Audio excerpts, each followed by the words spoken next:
na pong alas 4:50 ng umaga. Good morning, Rina Villamor Camara. Yan, kompleto ha. Parang pag binati mo yung tatlo dun sa radyo. Diba? Patano, kasama lagi. Siyempre, proud ang asawa mo yan. Oo. Diba? Uy, kahapon na malakas yung ulan natin. Ayo, nagkaroon nga nung bandang ano. Hapon na, hapon diba? Na. O, hapon na. Sobrang lakas. Tapos ang nangyayari dyan, pagka ganyan, yung mga passenger, yung mga pasahero, nag-aabang, di ba? Talagang, walang payong yung iba, talagang pila sila, tapos traffic. Oo, yung mga motor din kahapon syempre kapag umuulan, nag-stop muna sila. Oo, mga rider, no? Oo, bakit? Ang ginagawa nun sa may mga ilalim ng tulay lagi, doon sila nakatambay. Tumitigil. Oo. Kaya dapat may dalang kapote lagi. Bakit kaya naging maulan? Ay, tanong natin kay Ray mamaya. Baka, kasi, di ko alam baka sa sobrang init. Hindi kasi baka, hindi ko alam kung epekto yun ng low pressure area. Yung bagyo na naging LPA, di ba? Okay. Okay. Magandang umaga po. Araw po ng Martes at 18 ng Abril 2017. Sa ngalan po ni Kuya Daniel Razon, ako po si Jus Riao. At ako naman si Rina Villamor Camara. Narito na po ang mga humahataw na balita. Pangulong Rodrigo Duterte nangunguna sa online voting ng 100 most influential people ng Time Magazine. Pangulong Duterte nananatiling may pinakamataas na trust at approval rating sa lahat ng top national officials ayon sa pinakahuling Pulse Asia Survey. Mga miyembro ng gabinete ni Pangulong Duterte na na-bypass ng Commission on Appointments muling itinalaga ng punong ehekutibo. Police Drug Enforcement Group bumuo na ng tracker team para tugisin ang poganting big-time drug dealer na si June No. Mga naka-duty ng makatakas ang drug suspect, kinasuhan na rin. Mga miyembro ng hinihinalang Abu Sayyaf Group na nakaengkwentro ng tropa ng pamahalaan sa Inabanga, Bohol, tinutugis na ng militar. At AFP Western Mindanao Command naka-red alert status sa kaugnay na posible umanong pagganti ng Abu Sayyaf Group dahil sa nangyaring engkwentro sa Bohol. Una po sa ating mga balita, nanguna si Pangulong Rodrigo Duterte sa listahan ng Search for the Most Influential People in the World ng Time Magazine. Ito ang hatol na balita ni Rosalie Cos. Nagkamit ng pinakamataas na online vote si Pangulong Rodrigo Duterte sa 2017 Time Poll para sa Time 100. Batay sa ulat ng Time Magazine, 5% yes votes ang nakuha ng Pangulo mula noong Marso hanggang noong Linggo ng gabi. Sumunod kay Pangulong Duterte sina Canadian Prime Minister Justin Trudeau at ang Head of State ng Vatican, pati na si US billionaire at Microsoft founder Bill Gates at Facebook CEO Mark Zuckerberg na pare-parehong may 3% yes votes. Nagsimulang kilalanin sa international community si Pangulong Duterte dahil sa kanyang anti-drug war. Ayon naman kay Presidential Spokesperson Ernesto Abella, ang pagbibigay ng halaga sa interes at kapakanan ng publiko ang dahilan kaya hinahangaan ang Pangulo hindi lang sa Pilipinas kundi maging sa ibang bansa. Pinabulaan na naman ni Agriculture Secretary Manny Piñol ang mga ulat na may media operations upang palakasin ang imahe ng Pangulo sa international community. Binatikos pa ng kalihim ang media relations ng Malacanang sa umano'y pagiging mabagal sa paglalabas ng istorya patungkol sa Pangulo. Tingin ko mahina nga yung handling ng media operations ng Malacanang. At totoo, prangka ko sinasabi yan. Mahina yung operation sila. Naiiwan sila sa pag-release ng istorya. Nauna pa yung independent media entities na mag-release ng istorya bago. So kung sasabihin nyo na may media operations para i-boost yung image ni Duterte, I wouldn't believe that. Ang Time 100 ay taunang listahan ng mga pinakamaimpluwensyang tao sa buong mundo mula sa larangan ng sining, politika, business at science and technology. Sa 20 ng Abril, iaanunsyo ang resulta ng botohan kapag napili na ng editors ng Time Magazine ang final 100 most influential people. Mula sa Quezon City, ako si Rosalie Cos, humahataw sa balita. Itinalaga ni Pangulong Rodrigo Duterte ang kanyang mga miyembro ng gabinete na na-bypass ng Commission on Appointments. Ayon kay Executive Secretary Salvador Medialdea, naglabas ng ad interim appointment si Pangulong Duterte para kina Environment Secretary Gina Lopez, Agrarian Reform Secretary Rafael Mariano, Social Welfare Secretary Judy Tagiwalo at Health Secretary Pauline Jean Ubial. Magugunitang hindi kinumpirma ng CA ang appointments ng mga ito bago mag-break ang sesyon ng Kongreso. Ipinag-utos ni Pangulong Rodrigo Duterte sa pamamagitan ng Executive Order No. 17 ang paglikas sa Order of Lapu-Lapu. Lain ito na bigyan ng pagkilala at parangal ang mga individual na nasa pamahalaan o pribadong sektor na may natatanging ambag o serbisyo sa pagsuporta sa mga advokasya ng Administrasyon Duterte tulad ng anti-drug war, pagsupil sa kriminalidad at katiwalian. 3 parangal o medalya ang maaaring tanggapin ng mga mapipili ng mga pinuno ng ahensya. Unay ang Lapu-Lapu Medal para sa mga pribadong individual o tauhan ng gobyerno na nagbahagi ng kontribusyon sa tagumpay ng kampanya o advokasya ni Pangulong Duterte. Ang Kalasag Medal naman ay para sa mga nagbuwis ng buhay habang isinusulong ang kampanya ng pamahalaan kontra korupsyon, droga at criminality. At ang Kampilan Medal sa mga nasugatan habang isinasagawa ang advokasya ng Administrasyong Duterte. Nananatili pa rin si Pangulong Rodrigo Duterte ang may pinakamataas na trust at approval ratings sa hanay ng mga pangunahing opisyal ng pamahalaan batay sa pinakahuling survey ng Pulse Asia. Ngunit bahagyang bumaba ang rating ng Pangulo nitong March 2017 kumpara noong December 2016. Sa survey na ginawa mula March 15 to 20, nakakuha si Pangulong Duterte ng 76% trust rating habang 78% ang kanyang approval rating. 58% ang nakuhang approval rating ni Vice President Leni Robredo habang 56% naman ang kanyang trust rating na mas mababa rin kumpara sa nakuha nitong rating noong huling quarter ng taong 2016. Si Senate President Aquilino Coco Pimentel ay merong 55% approval rating at 51% trust rating. 40% at 37% ang nakuha ni House Speaker Pantaleon Alvarez, habang 42% at 40% na approval at trust rating naman ang nakuha ni Supreme Court Chief Justice Maria Lourdes Sereno.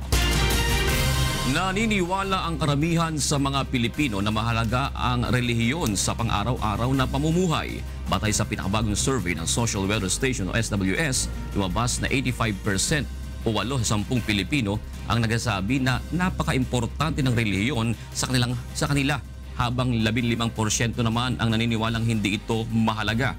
Ang 2017 First Quarter SWS Survey ay sinagawa sa pamamagitan ng face-to-face interview sa 1,200 respondents sa buong bansa noong March 25 hanggang 28. Hinahanap na ng Drug Enforcement Group ng Philippine National Police ang tumakas na big-time drug dealer na si Junno. Kinasuhan na rin ng PNP ang 2 tauhan nito na natasang magbantay sa drug suspect. Ito ang hataw na balita ni Grace Casin. Nag-iikot na sa Metro Manila ang 3 tracker team ng PNP Drug Enforcement Group para hanapin ang big-time drug dealer na si Junno. Inalerto na rin nila ang mga pantalan, paliparan at ang Bureau of Immigration. Naniniwala ang PDEG na hindi pa nakakalayo si No dahil sariwa pa ang mga sugat nito matapos dumaan sa operasyon dahil sa acute appendicitis. I-discharge niya sana sa East Avenue Medical Center si No noong umaga ng April 15 nang matuklasang nakatakas ito. Our guards did not handcuff him at the hospital bed. SPO2 Macarubo went out for breakfast while the PIDEA agent was sleeping besides him. Sinampahan na ng kasong kriminal at administratibo ang 2 bantay ng big-time drug suspect. Samantala na aresto naman ng pulisya ang isang Pilipina na umano'y tumulong para makatakas si No sa ospital. Si No ay kilalang supplier ng party drugs. Naaresto siya sa isang entrapment operation noong April 5 sa Pasay City at nakumpiska sa kanya ang nasa 140 tableta ng ecstasy. And for Junno, this is the message of PNP-DEG. It is better that you surrender yourself because soon, very soon, the long arms of the law will caught up to you. Panawagan ng PNP sa publiko agad i-report sa hotline number ng PDEG kapag nakita ang suspect. Mula rito sa Camp Crame, Grace Casin, humahataw sa balita.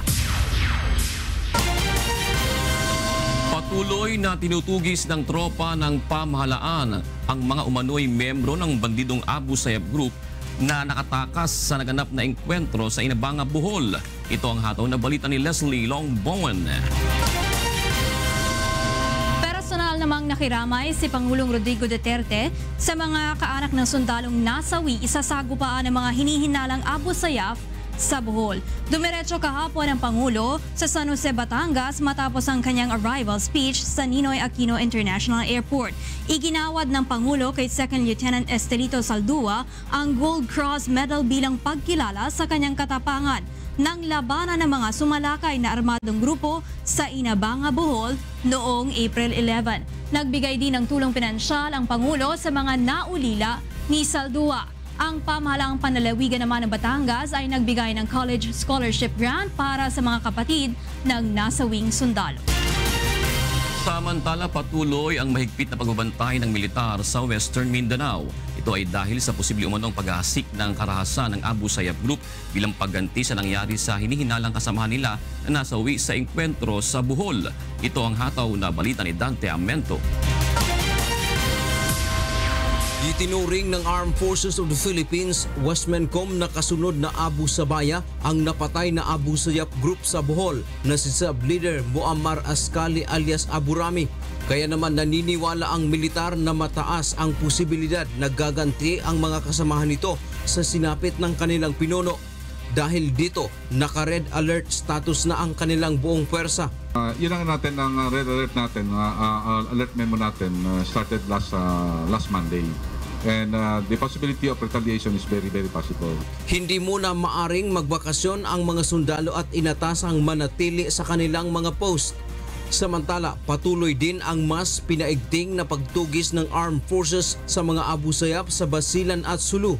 Aminado naman ang AFP na napakalawak ng karagatan na sakop ng teritoryo ng Pilipinas kaya hindi nila madaling bantayan ang lahat ng galaw ng mga masasamang loob. Sa ngayon, pangunahing katuwang ng AFP Westmencom ang Naval Forces para magbantay sa mga baybayin ng rehiyon. There is a vastness of the seas. Talagang pagka lumabas na sila sa karagatan, napakahirap, parang naghahanap ka ng karayom sa talahiban.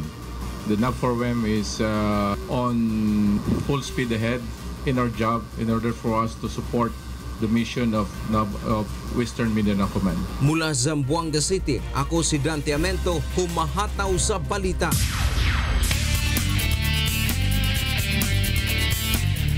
Arestado sa buy-bus operation ng dalawang tricycle driver sa Cubao kagabi.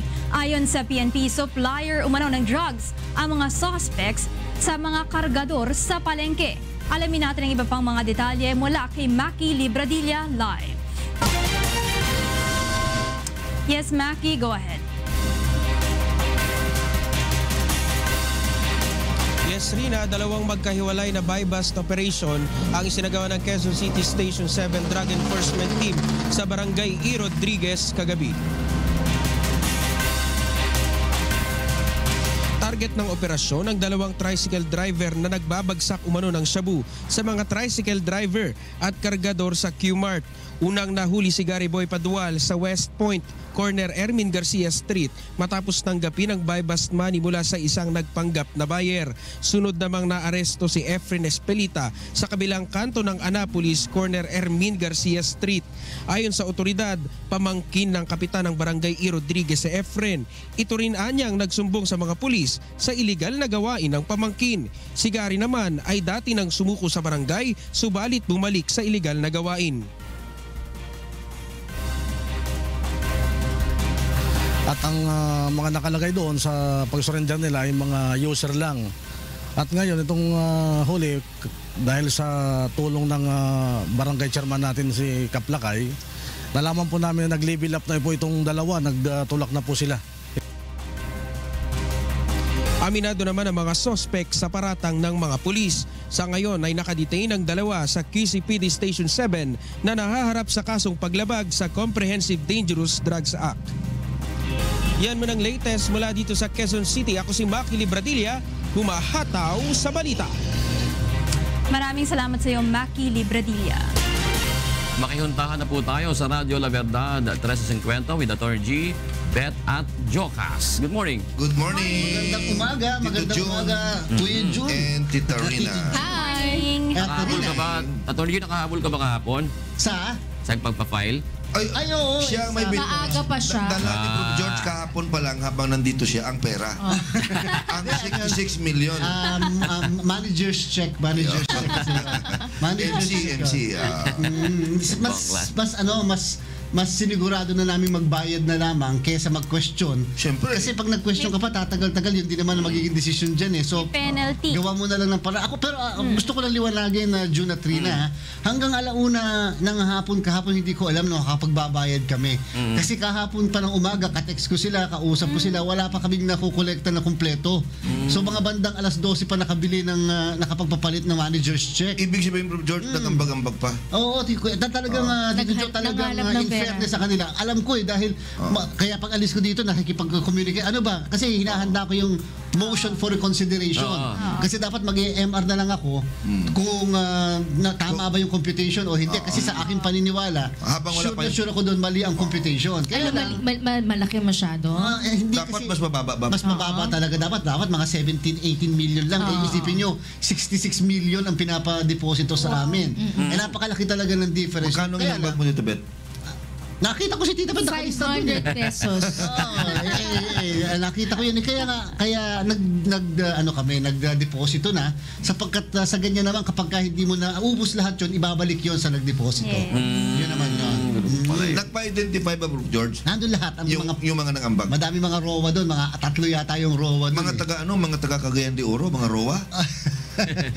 Tinanong sa kanya kahapon. At saka remember, Rodrigo Roa Duterte. Tinanong kung kapag-anak yun ng ating Pangulo at sabi ni former Senator Bongbong Marcos, maaaring mga kamag-anak yun kasi ilan lang naman ang ROA dito sa Pilipinas. Speaking of former Senator Bongbong Marcos, pwede mo bang sagutin, Atty. G, kung tama ba yung sinasabi na dapat ang kampo niya ang sole magbayad? Kapag ganito, sa lahat. June, ganito yun. Pagka ikaw ay nagprotesta, siyempre kung ilan yung pinoprotesta mo, yun ang babayaran mo. Natural lang yun. Pero kapag ikaw ay nag-counter-protest doon sa mga hindi nakasamang ipiprotesta, alam nga namang obligasyon namin bayaran yung bagay na hindi naman namin kinokontest o pinoprotesta. Siyempre na magbabayad doon, yung mismong nagpoprotesta. Yung argumento, Prof. George, ng kampo ni Vice President Lenin Robredo na hindi mo na kami dapat magbayad ngayon. Kasi kung nabuksan na yung pinapabuksan ng kampo ni Senator Bongbong Marcos at lalabas na panalo pa rin ako, there is no need for me to spend for the opening also of other ballot boxes. Ay, dapat nag-file dapat nag-file sila doon sa Korte Suprema ng tinatawag na reconsideration sapagkat nagbigay po ng order ang Supreme Court ng datos o ng period kung saan ka magbabayad hindi po nila kinwestiyon yun. Were they able to file any motion kahapon? Nag-file sila ng motion for reconsideration doon sa computation namin. Pinapakailman nila yung computation namin. Mas malaki doon dapat. Mas malaki doon. Ano ba yung binayad kahapon? Kalahati. Yun ang nire-require ng Supreme Court ng tribunal So 33 million lang. 30 actually ginawa nilang mas mahigit 36 million to 23,000. And then the remaining balance sa will July. be July. Second week. Parang ano lang, Atty. G, parang amura lang, parang presyo lang ng gasolina ng araw. Kahapon hawak-hawak ko yung manager's check yun. Ibang babala yun. As good as talaga namang halos tuyuin ko yung aking daliri, baka mahirap at baka mabasa. Lang, or makawala. Parang gusto ko, bigla kaya akong mawala nito. 26 million na kagad ako. Pero George, with that, how long do you expect? Nagbayad na kayo, kalahati, or a little more than that. Gaano ba kabilis na ang proseso after that? Depende yan sa tribunal. Di sana nga pabilisin na lang. Alam niyo, mas maganda rin kasi masettle na once and for all. Para kung talo. Pagka panalo. Mahirap din kasi yung meron kang sword hanging above you. Kailangan lahat ng mga bagay. Pag may mga gas dyan, mga ganyang klaseng problema, sinesettle na kagad na maayos. Kung bilisan ng Presidential Electoral Tribunal, Prof. George, how long do you think will it take? Mga 2 years. So, matagal pa rin. Ayun. Sige. Meron pang panahon. Maraming salamat. Narito mga dapat abangan sa ikalawang paghataw ng mga balita. Pagliliti sa kasong plunder ni dating Senador Jinggoy Estrada. Uumpisahan na ng Sandigan Bayan. Hiling ni Estrada na makadalaw sa kaarawan ng kanyang ama, pinagbigyan ng Sandigan Bayan. Deadline ng paghahain ng income tax return dinagsa kahapon. BIR Commissioner Cesar Dulay, kumpiyansang maaabot nila ang target na tax revenue ngayong taon. Structural engineers ipadadala ng Department of Education sa Batangas upang tingnan ang mga paaralang naapektuhan ng lindol. At sapat na supply ng kuryente sa Luzon hanggang matapos ang tag-init, tiniyak ng Department of Energy. Sa detalye po ng mga balita, sisimulan na sa Hunyo ang paglilitis sa kasong plunder na kinakaharap ni dating Senador Jinggoy Estrada 3 taon matapos itong maihain sa Sandigan Bayan. Samantala, pinayagan naman ng Anti-Graft Court si Estrada na makadalo sa kaarawan ng kanyang ama bukas. Ito ang hatol na balita ni Mon Locson. Itinakda na ng Sandigan Bayan 5th Division sa June 19 ang pagliliti sa kasong plunder ni dating Senador Jinggoy Estrada. Lunes ng umaga nang magdesisyon ang korte na itigil ang pre-trial sa kaso matapos pagkasunduan ng prosekusyon at depensa ang listahan ng documentary evidence. Taong 2014 ang isampa sa korte ang plunder charges at 11 counts ng graft laban kay Estrada. Kaugnay ito ng umano'y pagkuha niya ng mahigit sa 183 million pesos na kickback mula sa kanyang pork barrel fund. Samantala, pinagbigyan naman ng Sandigan Bayan ang kahilingan ni Estrada na makadalo sa kaarawan ng kanyang ama na si Manila Mayor Joseph Estrada. Sa April 19, ang 80th birthday ng matandang Estrada na gaganapin sa Manila Hotel. Ngunit sa halip na 12 oras na request ni Estrada, 6 na oras lang ang pinayagan ng korte. Alas 5 ng hapon, maaring lumabas ng PNP Custodial Center ang dating senador at kailangang makabalik ng alas 11 ng gabi sa April 19. Tinangkapan ng kampo ni Estrada ni adjust ng alas 8 ng gabi hanggang alas 2 ng madaling araw ang kanyang paglabas, ngunit hindi ito pinayagan. Papasalamat naman ako sa court. Batay sa resolusyon ng korte sa Manila Hotel lamang ididiretso si Jinggoy 1 oras bago ang pinayagang oras sa mosyon. Sinabi rin ng korte na si Jinggoy ang sasagot ng lahat ng mga gastos paglabas nito sa detention facility ng Camp Crame. Mula dito sa Sandigan Bayan, Mon Locson, humahataw sa balita. Nagbayad na ng 36 million pesos si dating Senador Bongbong Marcos bilang deposito sa kanyang protesta sa pagkapanalo ni Vice President Leni Robredo. Unang installment pa lamang ito at kailangan pang magbayad ni Marcos ng 30 million pesos hanggang sa July 14 upang umusad na ang kanyang protesta. Kabuuang 66 million pesos ang pinababayaran ng PET kay Marcos at mahigit 15 million pesos naman kay Robredo para sa kanyang counter-protest. Ngunit ayon sa kampo ni Robredo, hindi muna sila dapat pagbayarin dahil hindi pa naman napapatunayang sufficient in form and substance ang election protest. Narito ang pahayag ni former Senator Bongbong Marcos. Buti na lang, may mga kaibigan akong nagmagandang loob. Sila'y naniniwala na tama at makatarungan ang aking protesta. Kaya naman sila'y nagkaisa at sila'y inipo nila ang kanilang maibibigay para ito yung sumulat sila ng open letter sa Supreme Court para nga masimulaan na ang proseso, magkaroon na ng preliminary conference, magsimula na ang proseso para tignan at ihusga kung ano ba talaga ang naging pangyayari. Hihinga ng Department of Justice ang PNP Highway Patrol Group ng inventaryo ng mga sasakyan na naipasok sa rent-tangay scheme kaugnay ng nagpapatuloy na preliminary investigation sa scam. Ito ang hataw na balita ni Bernard Dadis. Hindi patuloy sa ngayon ang Department of Justice kung ilan sa mga sasakyang naipasok sa rent-tangay scam ang naibalik na sa may-ari. Kaya't hihingan nila ng inventaryo nito ang PNP Highway Patrol Group. We will be requiring the Highway Patrol Group to furnish us a list of vehicles already turned over to the registered owner, as well as those that are still at the impounding area of the HPG. So far kasi yung ibang complainants hindi pa na-return sa kanilang vehicles, whereas yung iba nasoli na naman. Hindi kasi malayong maapektuhan nito ang takbo ng kaso. Siyam sa mga nagrereklamo ang nag-atras na ng kanilang demanda matapos mabawi ang kanilang mga sasakyan. Sa preliminary investigation kahapon, pinagbigyan ng DOJ ang hiling ni Anastasia Kawayan na bigyan siya ng dagdag na palugit upang masagot ang mga reklamo.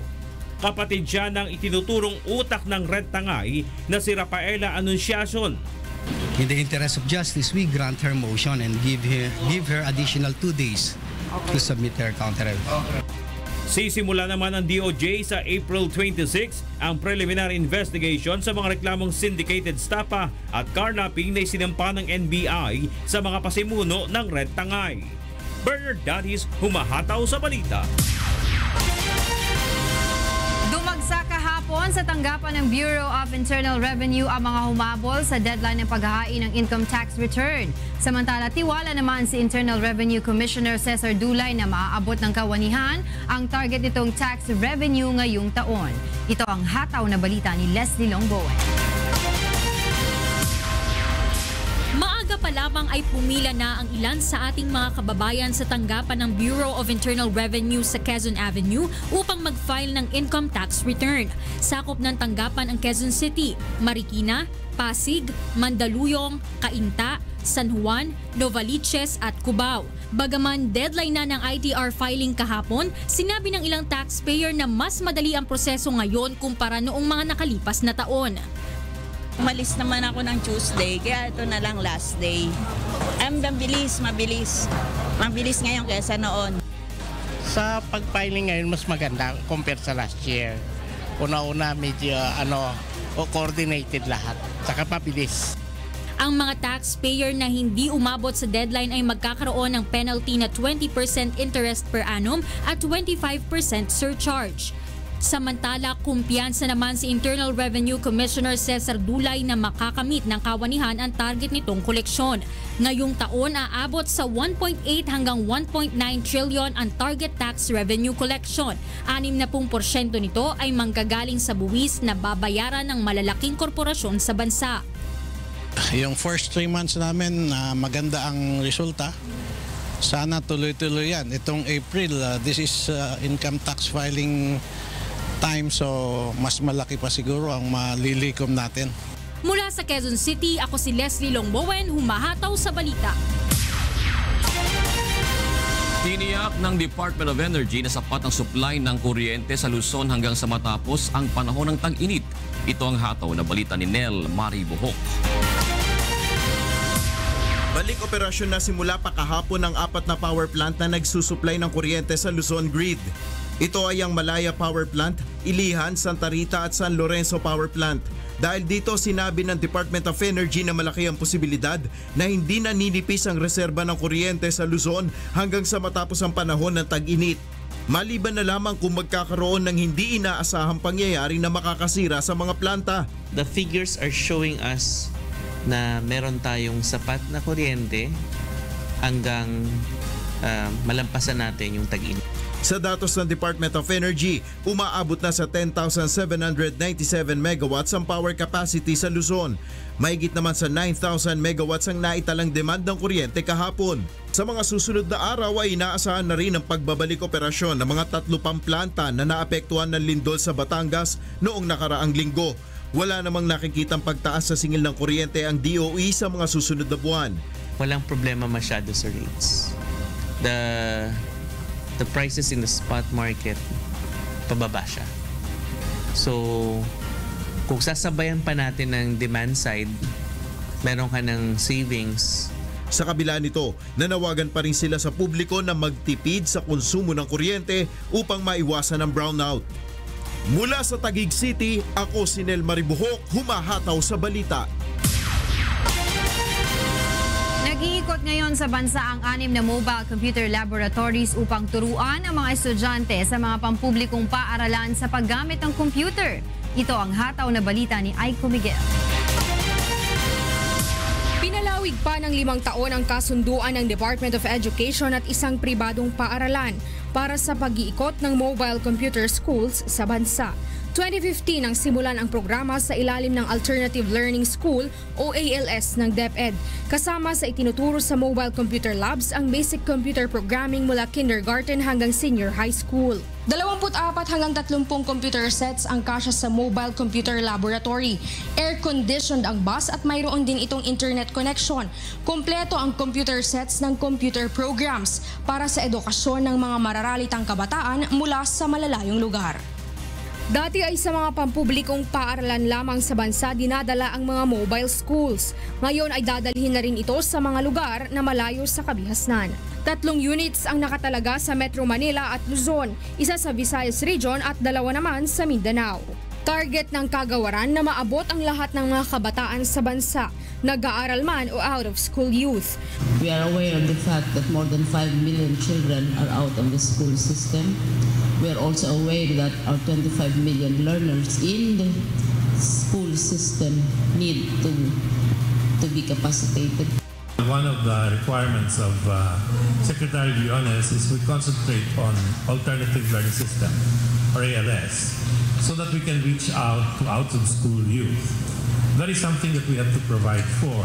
The Department of Education will let us know where their priorities would be, and we will send our buses to those priority areas. Bukod sa pagtitrain ng mga guro, isa pa sa serbisyong ibibigay ng pribadong computer school ay ang pagpapadala ng computer technicians sa mga paaralan. Ito ay upang matingnan kung may kailangang kumpunihin ng computer sets. Mula sa Department of Education, ako si Aiko Miguel, humahataw sa balita. Patuloy pa rin nakakapagtala ang PhilVox ng mga pagyanig sa iba't ibang panig ng bansa. Kaugnay nito, muling nagpaalala ang ahensya sa publiko na maghanda sa posibleng pagdating ng malakas na lindol o yung tinatawag na The Big One. Ito ang hataw na balita ni Ray Pilayo. Nasa 20 pagyanig ang naitatala ng PhilVox kada araw. Noon lamang nakaraang linggo ay magkakasunod din ang lindol sa Lanao del Sur at Batangas. Ayon sa PhilVox, kailangan pa rin ang patuloy na paghahanda ng publiko para maiwasan ang malawakang pinsala. Kulang tayo sa disaster imagination. Kulang sa pag-imagine kung anong mangyayari kapag lumindol, gaano kalawak ang epekto, gaano karaming maapektuhan, at anong solusyon. Hindi konektado sa West Valley Fault ang mga nakaraang pagyanig ayon sa PhilVox. Subalit kung ito ang gagalaw, ay maaari itong magdulot ng malaking pinsala kapag hindi napaghandaan. Sa pag-aaral ng PhilVox noong 2013, nasa 48,000 ang posibleng mamatay kapag tumama ang 7.2 magnitude na lindol o ang tinatawag na The Big One sa Metro Manila. Ayon kay DOST Undersecretary Renato Solidum, mas marami ang posibleng masira sa mga mabababang buildings gaya ng residential. Lalo't may mga bahay na wala sa tamang sukat para makatagal sa isang malakas na lindol. Pag more than 30 stories, only 2% heavily damaged. Why is that so?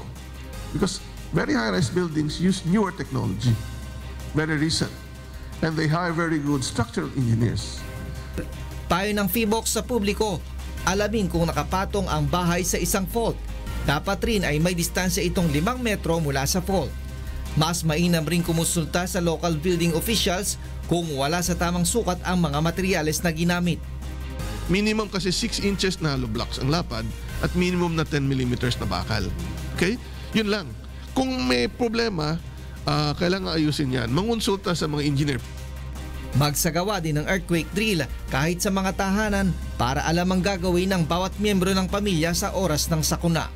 Mula sa Maynila, ako si Ray Pelayo, humahataw sa balita. Magpapadala ng structural engineer sa Batangas ang Department of Education upang inspeksyonin ang mga paaralang naapektuhan ng lindol. Itong hataw na balita ni Aiko Miguel. Mahigit 10 paaralan ang nasira sa Mabini, Batangas dahil sa pagtama ng lindol na umabot sa magnitude 6 noong nakaraang linggo. Isa na rito ang Mabini Elementary School na may mahigit 1,000 mga mag-aaral. We will be deploying structural engineers who will be checking the structural integrity of our classrooms in Mabini and nearby areas to definitely check structural status of our school buildings in the area. Iipunin ng DepEd ang lahat ng structural reports kung alin sa mga ito ang nagkaroon ng minor o major damages para makumpuni. Maging ang pagtiyak kung maaari pang gamitin ang mga paaralan o kailangan munang isara upang maayos bago ulit ito ipagamit. Isusumite ng DepEd ang kanilang makakalap na mga ulat sa Department of Budget and Management para naman sa pondong ilalaan sa pagpapaayos ng mga paaralan. Ayon kay Secretary Briones, kailangan nilang agaran ang pagpapagawa ng mga istruktura ng mga gusali upang maihabol sa nalalapit na pasukan sa June 5. And we have to submit our list of requirements, etc. before they will download the funds. And we are negotiating with the DBM to return it back to us so that we can act immediately. Nakikipagtulungan din ng DepEd sa LGU at NDRRMO ng Mabini, Batangas para sa mga hakbang upang maisaayos muli ang mga paaralang nasira dahil sa lindol. Mula sa Department of Education, ako si Aiko Miguel, humahataw sa balita. Nagbabala si Department of Agriculture Secretary Emmanuel Piñol na maaaring malugi ang mga magsasaka kung isasabay ang pag-aangkat ng bigas sa harvest season. Ito ang hataw na balita ni Joyce Balancio. Hindi kontra si Department of Agriculture Secretary Emmanuel Piñol sa plano ng National Food Authority o NFA na mag-angkat na mahigit 400,000 tonelada ng bigas bilang karagdagang imbak para sa panahong mahina ang ani. Pero nagbabala kahapon ng kalihim na malulugi ang mga magsasaka kapag sinabay ito sa kanilang pag-aani. Kamakailan lang ay sinibak ni Pangulong Rodrigo Duterte si NFA Undersecretary Maya Valdez dahil sa pag-extend nito ng importation permits. Ayon kay Piñol, kailangan maging maingat sa pag-aangkat dahil marami sa mga rice importers ay mga dummies lamang ng rice traders na ang layunin ay kontrolin ang presyo ng palay. Sila timing para gawin yung dahilan para ibagsak yung presyo ng palay. Kasabihin nila may dumating na imported eh. So kawawa naman yung farmer. Sinabi rin ni Piñol na wala rin siyang nakikitang dahilan para mag-angkat ng bigas. Ngayong mataas ang rice production ng bansa nitong mga nakaraang harvest season. Gone are the days when they could manipulate the data to make it appear that there's a rice shortage. Nagbabala naman ang kalihim sa mga nagtatago ng supply ng bigas o mga hoarders. Nakakasuhan niya ang mga ito ng economic sabotage at handa siyang pabuksan ang lahat ng bodega ng bigas sa bansa sa pamamagitan ng bubuing task force. Hinihiling rin ni Piñol na maging bahagi ng NFA Council ang DA para maiwasan na ang magkakaibang pahayag ng mga ahensya ng pamahalaan patungkol sa supply ng bigas. Sinusuportahan naman ni Committee on Agriculture and Food Chairperson Senator Cynthia Villar ang pag-aangkat ng bigas pero dapat siguruhing anyang hindi nito maaapektuhan ang kita ng mga magsasaka. If there is really a shortage, then we import. Kasi mapapahamak ang consumer if we don't have enough supply of rice. But ang sinasabi niya na as much as possible, huwag tayo mag-import kung meron naman tayo. Mula sa Senado, ako si Joyce Balancio, humahataw sa balita. Ikinalungkot ng Department of Agriculture at ng mga mango growers sa Zambales ang pagbagsak ng produksyon ng mangga sa kanilang lalawigan ngayong taon. Ang sinisisi ng mga ito ay ang pesting sessid fly o mas kilala sa kurikong. Itong hataw na balita ni Joshua Antonio. Bagamat peak season ng mangga, umabot lamang sa 7,000 metric tons ang produksyon nito ngayong taon sa lalawigan Zambales ayon sa Department of Agriculture. Mababa ito kumpara sa taunang average production nito na umaabot sa 15,000 metric tons. Bukod sa mainit na panahon, ang pangunahing sinisisi sa mababang ani ay ang sissid fly o mas kilala sa tawag na kurikong. Well, yun ang medyo nakakalungkot. Supposedly, ngayon yung peak season, kanya lang mahina yung production natin. Sa gabi umaatake ang sissid fly at kahit na maliit na bunga ay hindi nakakaligtas dito.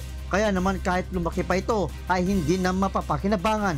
Kapag tinusok na ng kurikong ang bunga ng mangga, nasisira ang balat nito at nagkakaroon ng maliliit na markang kulay itim kaya naman hindi pwedeng ibenta.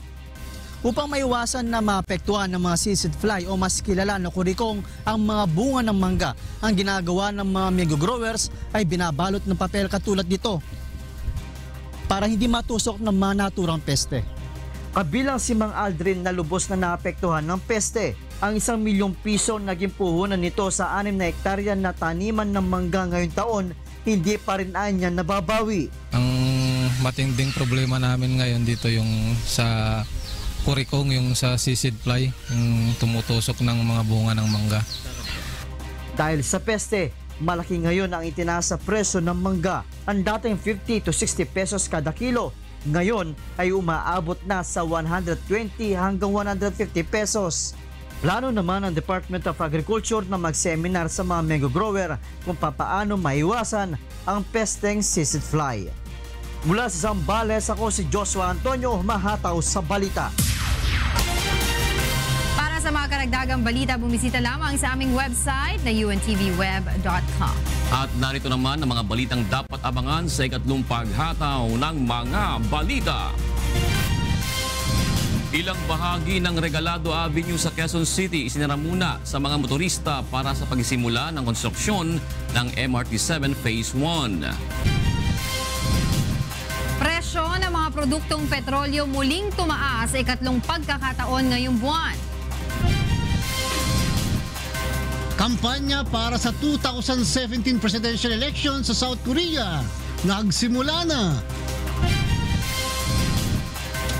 At isang araw Part 1 and 2 movie marathon dinagsa sa Tagum City, Davao del Norte. Isang araw, ikatlong yugto, inaabangan na ng mga taga Davao Region. Ilang bahagi ng Regalado Avenue sa Quezon City isinara muna sa mga motorista para sa pagsisimula ng konstruksyon ng MRT-7 Phase 1. Presyo ng mga produktong petrolyo muling tumaas sa ikatlong pagkakataon ngayong buwan. Kampanya para sa 2017 presidential elections sa South Korea nagsimula na. At isang araw Part 1 and 2 movie marathon dinagsa sa Tagum City, Davao del Norte. Isang araw ikatlong yugto, inaabangan na ng mga taga Davao Region. Sa detalye po ng mga balita, isinara muna sa mga motorista ang ilang bahagi ng Regalado Avenue sa Quezon City. Ito ay upang bigyan daan ang pagtatayo ng Phase 1 ng MRT Line 7 project na magdurugtong sa Quezon City at Bulacan. Ito ang hataw na balita ni Johan Nano. Nanawagan sa publiko ang Department of Public Order and Safety ng Quezon City Government na habaan pa ang kanilang pasensya. Ito ay dahil sa inaasahan pang pagbigat ng trapiko sa Commonwealth Avenue dahil sa pagsisimula ng konstruksyon sa unang bahagi ng MRT Line 7. Simula kahapon, isinara muna sa mga motorista ang isang lane ng Regalado Avenue sa Quezon City para sa paglalagay ng mga poste ng MRT. 60 araw na sarado ang Commonwealth bound lane mula Bristol Street at pagkatapos nito ay ang Quirino bound lane naman ang pansamantalang isasara sa mga motorista.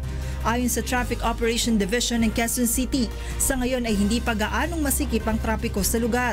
Ngunit pagsapit ng pasukan sa mga paaralan, tiyak na ang mabigat na trapiko dito dahil sa limitadong kalsada. Because of the vehicles coming from the north, Bulacan and Caloocan City, passing through that area, heavy volume tayo dyan going to Quezon City and to going to Makati.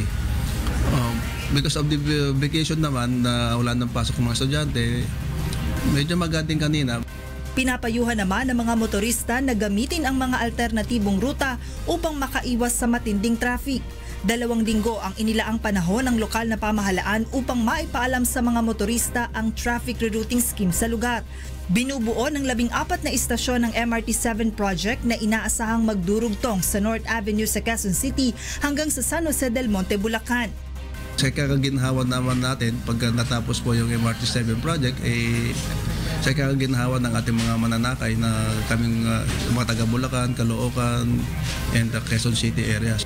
Sa taong 2020, inaasahang makukumpleto ang proyekto. Mula sa Quezon City, ako si Joan Nano, humahataw sa balita. Muling nagpatupad ng dagdag presyo sa produktong petrolyo ang ilang kumpanya ng langis Ngayong araw, tumaas ang 45 sentimos ang halaga ng kada litro ng gasolina ng Shell, Petron, Sea Oil at Flying V. 65 sentimos naman ang dagdag presyo sa bawat litro ng diesel habang 60 sentimos sa kerosene. Samantala, nagpatupad din ng kaparehong price hike ang Unioil, PTT Philippines, Eastern at Phoenix Petroleum sa kanilang gasolina at diesel. Ito na ang ikatlong pagkakataon na tumaas ang presyo ng petroleum products ngayong buwan. Alamin naman natin ang mga balita sa iba't ibang panig ng ating bansa sa ating Balitang Promdi. Mula po sa Davao City, alamin natin ang mga balita sa Mindanao mula kay Victor Cozare. Maayong buntag, Victor. Maayong buntag June, maayong buntag kang Kuya Daniel, ani ang mga balita gikan sa rehiyon sa Mindanao. Nakigtambayayong na ang Zamboanga City Police sa Philippine Coast Guard, Navy o uban pang law enforcement units aron mapahugtan ang coastal patrol sa probinsya. Tumong niini nga malikayan ang susamang panghitabo sa Bohol diin nakasulod ang bandidong Abu Sayyaf Group. Usa sa ginabantayan sa PNP ang mga island barangay nga posibleng himuong agianan sa grupo pasulod sa syudad. Ani ang tipik sa pahayag ni Police Senior Superintendent Luisito Magnaye, ang direktor sa PNP Zamboanga. Marami na rin tayo mga naresto rito na dapat gagawa ng hindi maganda for our city. One example is the Hermosa Festival last year. Madumduman nga nakasinati na og pipila ka mga pagpamomba ang dakbayan nga gidudahang binuhatan sa maong bandidong grupo. Usa niini ang pagpamomba sa Giwan Bus Terminal niadtong tuig 2015 ug usa ka massage parlor atong miaging tuig. Naug daw ang kapin sa 20 ka mga panimalay sa Davao City kagahapon. Anyang report? Talaga yung bahay. Pero ang nadala lang namin, mga damit, ang iba walang dala. Walay halos na isalbar gagamit si Rosana Tagil human miulbo ang usa ka sunog sa Barangay 76 Mabini Extension, Davao City pasado alas 4 sa hapon kagahapon. Sumala sa Bureau of Fire Protection, dili moubos sa 24 ka panimalay ang naugdaw sa sunog. Mubalor og halos usa ka milyon ang damyo sa sunog nga miabot sa ikaduhang alarma. Maayo na lamang kay walay mga nangaangol sa maong insidente. Well-trained naman sila lahat. May programa tayo ng barangay para sa mga disaster management. Aware naman tayo na prone sa sunog at tsunami ang aming lugar. Lagi ka namin handa. Laging handa sa lahat ng oras dito sa barangay. Ito, hindi may iwasan. May pamilya talagang pabaya. Sir, unang-una po sa lahat, sir, maging fire safety conscious po tayo. Mag-ingat po tayo lagi. Pag-iingat nagsisimula sa sarili. Wag po natin i-encourage yung illegal connections ng kuryente. Kasi according sa statistics natin, number one cause po talaga nationwide ng ating conflagration around the Philippines is due to electrical reasons. Sa kasamtangan, anaa sa covered court sa barangay ang mga pamilya nga nawad-an og panimalay. Padayon usab ang investigasyon sa nahimong hinungdan sa sunog.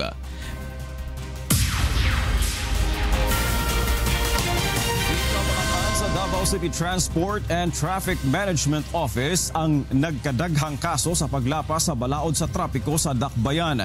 Maong mas hugtan pa karon ang pagpatuman sa mga balaod sa kadalanan. Ani ang report ni Marisol Montaño. Sa record sa Davao City Transport and Traffic Management Office o CTTMO, sukad niya adtong bulan sa Desyembre hangtod sa bulan sa Marso, kapin sa 19,600 na ang nadakpan nga milapas sa jaywalking ordinance sa syudad. Moabot usab sa 2,000 ka mga motorista ang nadakpan tungod sa nagkalain-laing paglapas sa balaod sama sa di pagtuman sa speed limit sa syudad. Tungod sa nagkakadaghan nga nagalapas sa mga balaod sa kadalanan, mas hugtan pa sa CTTMO ang pagpatuman niini, ilabi nga nakadugang kini sa pagbugat sa trapiko. Ginasugyot usab sa ahensya nga manuwagan ang mga jeepney og bus stop signages og no parking area sa Davao City. Siguro by months or pila ka adlaw, you will see some changes in the stop, jeepney stop and bus stop nga doon natay ibutang dito nga mga area kung asa maghunong ang mga PUG sa ilang ruta mismo. Tumong niini nga madisiplina dili lang ang mga driver apan pati usab ang mga pasahero. Nga ikaw pasahero, di na ka basta-basta manaog kung asa imong gusto. Ikaw driver po, di na pod ka pwede nga mo para kung asa ay gusto sa pasahero nimo manaog. Kay doon na designated nga jeepney stop. Ang mga sakyanan nga nakaparada usab sa dili hustong mga lugar i-impound dayon sa LTO. Apan sumala pa sa City TMO nang inahanglan sila og dugang tawo aron mas mabantayan ang mga kadalanan sa dakbayan. Gikan sa Davao City, ako si Marisol Montaño, humahataw sa balita. O kana ang mga balita gikan sa Mindanao Region. Balik na sa kauluhan, June. Dengan salamat, Victor Cozare. Mula naman po sa Baguio City, alamin natin kay Bradley Robusa ang mga balita sa Luzon na imbag bigat. Bradley. When agyaman June na imbag na bigat kenyam. Dagitoy ti damdamag na naala tayo ditoy Luzon Region. Dumaw dawat ti hustisya daytoy pamilya ti maysa nga barangay Kagawad, Calabanga, Camarines Sur na pinaltupaltugan da idi napalabas nga Domingo iti bigat. Sigon iti pamilya ti biktima nga nabigbig nga ni Noel Maglang, 43 anyos, apa panggap iti negosyo tinagapon na daytoy akrimen. Basta ang sabi lang po kayo sa muya, ayan po yung sa pagsisingil. Tarami po talaga kayo, masingil dahil siya, ngunya, ay kasuugma.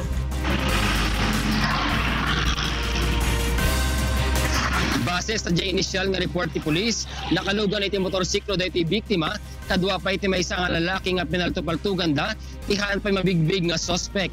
Indam nga bala iti mama kini Maglana, nga iso iti impatay na. Nasugatan mat dito kadwa na nga ni Armando Torres, nga sigod nga naitaray sa Bicol Medical Center. Agtultuloy ita nga may imbestigaran, dahito iti otoridad, noan niya pa iti daduma nga rason, iti pan nakapaltog na. Nasurok nga 8 gasot sa Sangaribo sa gasot, 70 nga barangay sa Cordillera iti apektado manen, iti operasyon iti illegal nga droga. Sigon ti Police Regional Office Cordillera, dahito ikatgapo iti apagbiit nga panakaisardang iti anti-drug operation, iti napalabas nga Pebrero. Gapo iti daytoy. Permitir aramidandan ng operasyon, manipod dinay subli daytoy Project Double Barrel Reloaded, tap na mapasardang idi pa nakawaras ti problema ti droga sa region. So far sa marijuana, meron tayong nakuha 106 point something na kilos sa MG na intercept sa area ng Kapangan, worth 5 point something million ang DDB value niya. Pero itangatawan, iti may deklara nga drug-cleared provinces, dagitoy probinsya ti Abra, Apayao, Ifugao, Kalingacan Mountain Province. Nakarami dagitoy estudyante ti Information Technology, iti Central Luzon State University, iti web-based application, tapno malabanan iti epekto ti climate change sa Mulmula iti Nueva Ecija. Dahito iti damag ni Danny Munar.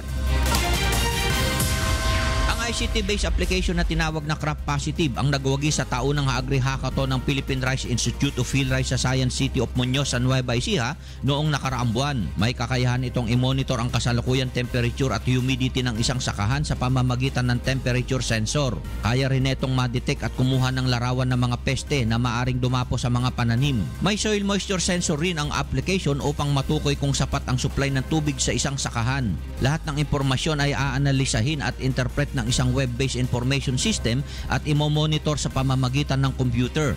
Ayon sa mga developer, umaasa sila na sa pamamagitan ng application ay makatulong ito na mas maging epektibo ang farm management at crop production ng mga magsasaka. Para lang maging mas madali para sa mga farmers, gawin po natin, pangatin po yung estado ng livelihood po nila. Parang why not isabay natin siya doon sa ibang bansa na nag-incorporate na po ng mga smart farming. Para with help of the technology, yung mapapadali po yung pagtatanim po nila. Maliban sa 10,000 pesos na cash prize, pinagkalooban rin ng 5 months internship program ang mga nagwaging estudyante ng CLSU kung saan maaari nilang paghusayin at palakihin ang kanilang prototype. Mula dito sa Nueva Ecija, ako si Danny Monar, humahataw sa balita.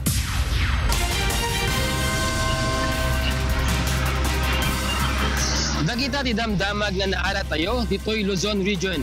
Manipo, dito'y Baguio City. Agsublikin niya, June. Agyamanak Bradley Robuza. At para naman po sa mga balita sa Visayas, nasa Cebu City si Deb Riveral. May buntag, Deb. Yes, daghang salamat June ug maayong buntag sa atong mga kasangbahay. Aniya na ang mga balita gikan sa nagkalain-laing bahin sa Visayas. Gusto sa Provincial Police Office nga mas maampingan ang katungod sa mga bata ug mahatagan og paspas nga tabang ang mga bata nga miagi og panglupig ug pang-abuso. Susama sa mga bata nga makasaksi sa mga operasyon sa mga pulis nga hinungdan nga makasinati sila og trauma. Maong gilusad sa CPPO ang Mama and Papa Bear Project nga ang tumo nga makatabang niini sa pinakagamay nga paagi. Magbutang og children's corner sa mga police station sa tibuok probinsya nga pwedeng atuan sa mga bata aron magduwa kauban ang lain pang mga bata. Sa mga gusto nga mo-donate og mga duwaan, makikoordinar lang sa pinakaduol nga police station sa ilang lugar. Sa laing bahin, gibalik na sa Metropolitan Cebu Water District ang supply sa tubig sa Metro Cebu nga naapektuhan sa bagyong Krising sa miaging weekend. Ani ang report ni Gladys Tuwabi. Gibana-bana nga moabot sa 35,000 nga balay ang apektado sa kasamtangang pagputol sa supply sa tubig sa Metro Cebu sugod pa niadtong Domingo. Apil sa mga apektadong lugar ang Compostela, Consolacion, Mandaue, Lapu-Lapu, Cordova o guban pang bahin sa Cebu. Asoy sa Metropolitan Cebu Water District, apektado ang kalidad sa tubig tungod sa grabe nga baha sa Carmen, Cebu, nga maoy gigikanan sa pinakadakong bahin nga isupply sa ilahang mga consumer. This is a phenomenon in all the water suppliers all over the world, no? Every time na ikusog kaayo nga downpour, mo na ang mahitabo sa mga surface water sources. Apan giklaro sa MCWD nga kagahapon sa buntag na balik na nila ang supply sa tubig sa mga apektadong lugar. Luwas na pud kining imnon. In the Philippines, do na tay gi-follow nga standards, which is drinking water gyud ang ato ang i-distribute. That's why kung lubog ang atong tubig, dili pwede i-distribute sa MCWD. Awhag sab sa MCWD sa mga residente nga ipahibalo dayon sa ilaha kung aduna paghihapoy problema sa supply sa tubig sa ilahang lugar aron dali nga maaksyonan. Gikan sa Cebu, ako si Gladys Tuwabi, humahataw sa balita. Ang mga balita nga atong nakuha dinhi sa rehiyon sa Kabisayan. Gikan dinhi sa Cebu City, balik din ha sa inyo June. Daghang salamat Deb Riveral.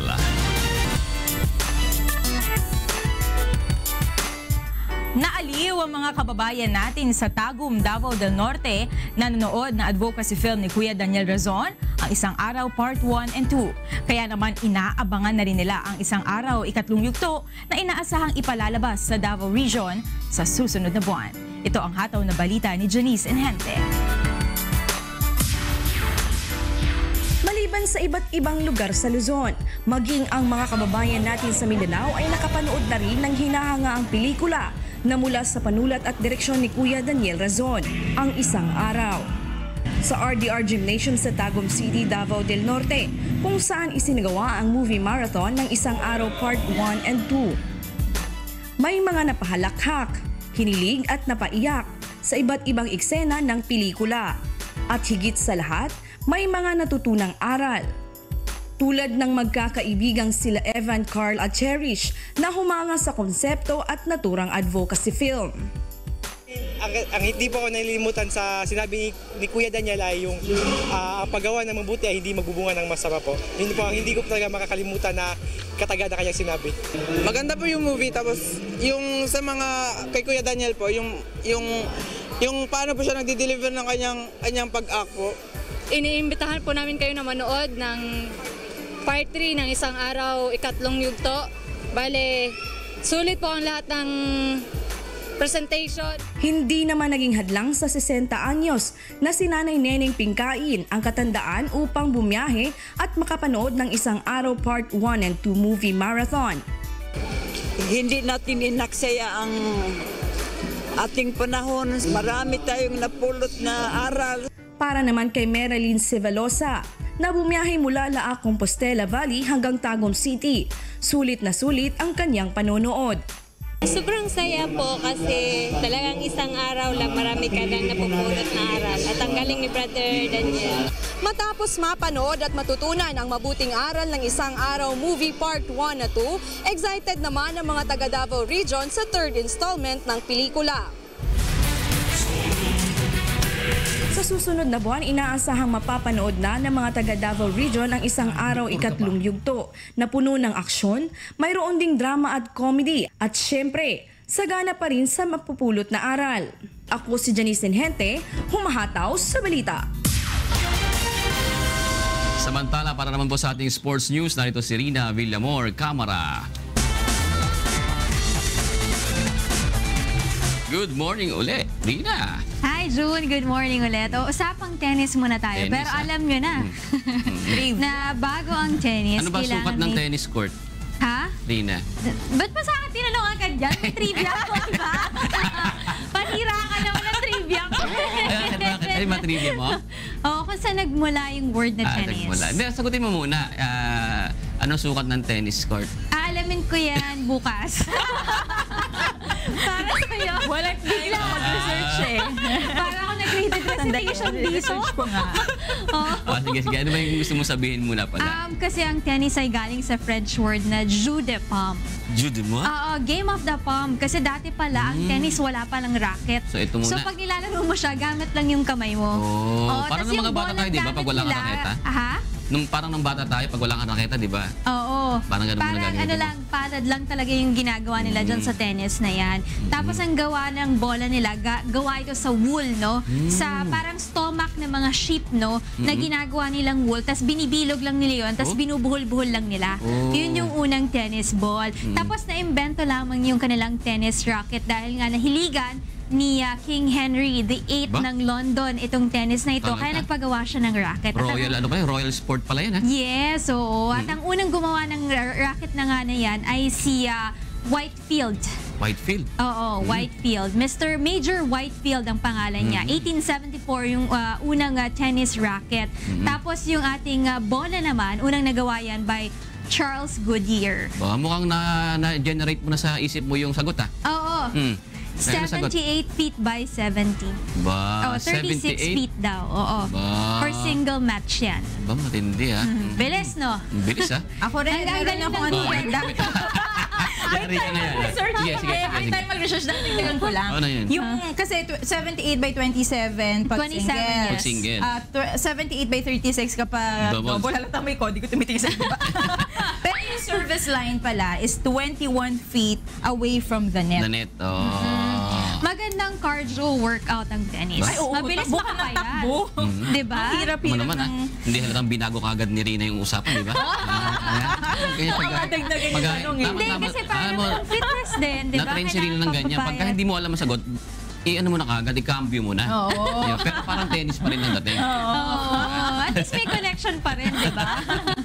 Ano pa bang balita natin dyan, Rina? Ito na ang ating sports update. Walong tennis star players kabilang si former world number 1 Novak Djokovic lumahok sa isang charity exhibition sa Monte Carlo Country Club noong weekend. Ito ay bilang suporta sa Man Mondial Monaco na isang charity association na tumitingin sa pangangailangan ng mga kabataan sa buong mundo. Kasama ni Djokovic na naglaro sa charity games sina Marin Cilic, Thomas Berdych, Grigor Dimitrov, Dominic Thiem, David Goffin at ang magkapatid na sina Alexander at Mishka Verev. Ang Mad Mondial Monaco ay pinamumunuan ngayon ni Princess Caroline of Hanover. Yan ang ating sports at trivia update. Back to you, June. Meron pa daw pahabol. Ano yan? Nabunot kasi, nabunot. Ano daw? Additional question. Ano daw, ano daw ang uri ng mga court sa tennis, pinaglalaroan? Meron. Di ba sa Wimbledon, meron sa French Open. Yes. Diba? Yes, oo. Depende. As US Open. Alamin ko yun bukas. Alam ko meron sila yung mga synthetic grass, diba? Oo. Na ginagamit nila. Sabi ni June eh. Meron din yung mismo sa mismong semento na lang yung ginagamit din nila, 'di ba? Hardcore to, shell, yan, synthetic grass, cement, yan. Tapos ano pa? Yung paborito ni Rafael Nadal. Wood. Oh no. Clay? Hindi, clay. Yan. Yung paborito naman ni yung dating world number 1 sa Wimbledon. Djokovic? Hindi, Sino? isa pa si... Sino to? Sa babae ba to? Federer. Si Federer. Mukhang sa grass yata yun eh. Sa Wimbledon grass yan eh. tayo. Favorite nilang tournaments. Oo nga. Yan Saka pala mag-tennis, ano? Clay, grass, shell, cement, at wood. Pwede rin pala sa wood. Yes. Sa mga sa mga indoor, no? Sige. Dagdagan mo ang ano mo, ha? Ano yung carpenter? Huwag niyo akong unahan sa trivia ko next time. Sige. Hanggang si Rina, napapasay tayo lagi ni Rina, no? Oo. Para siyang yung babaeng version ni Tito Jokas. Ganon? Malakas ang dating sa umpisa. Kung may compare naman kami dalawa. Hindi, ang sabi ko lang sabihin, Rina, malakas ang dating sa umpisa, lalong mas malakas sa ending. Pasabog lang yan. Mga pasabog, Yung diba? mga malakas talaga dating namin pag nakatalikod. Anong ba? Sige. Bukas ba meron ka uli? Meron, of course. Sige. God willing, June, see you tomorrow. Maraming salamat, Rina Villamor, Camara. Para sa iba pang humahataw na balita, bumisita lamang po sa aming website, ang untvweb.com. Ayan po mga hataw na balita ngayong araw po ng Martes, April 18, 2017. Sa ngalan po ni Kuya Daniel Razon. Ako po si Jun Soria. At ako naman po si Monica Veral. Susunod na po ang programa ang Bawal ang Pikon, Get It Straight with Daniel Razon.